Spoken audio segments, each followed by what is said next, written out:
So, talking about the inspiration, I feel as though there is a lot around you that inspires you, but I just wanted to ask you about this piece of wood, which looks like an old printer's block. It's exactly what it is.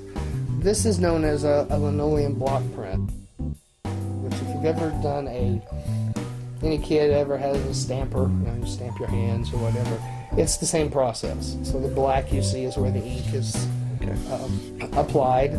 Everything else is cut away so that when you stamp it on the paper, the black shows up.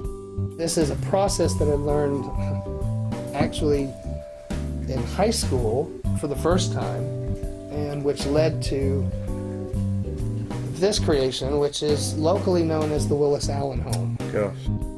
In Marion? In Marion. It's the oldest home in Williamson County.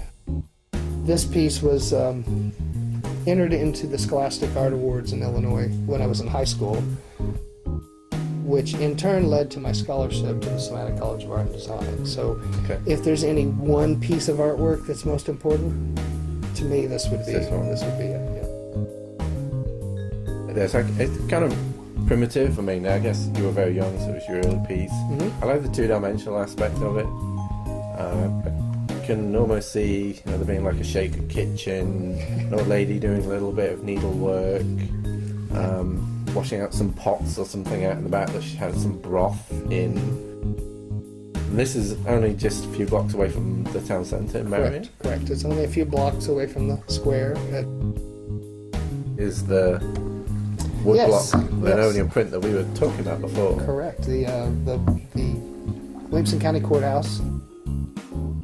Fortunately, the building was torn down sometime after this in '72.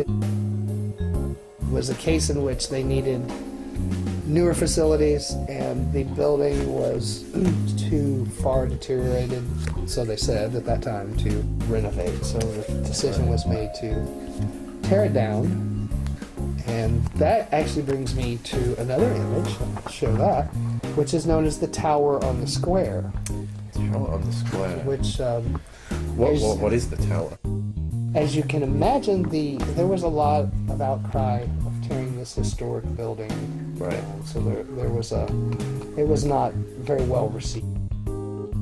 The top of the tower, the top of the courthouse had a bell tower, clock, belfry, and the bell and the whole thing. What the decision was made was to build a tower to hold the clock tower at the top at the same height and location. Right. So the rest of the building was destroyed. They built the tower and placed not all was lost. Not all was lost. It was kind of a reminiscent.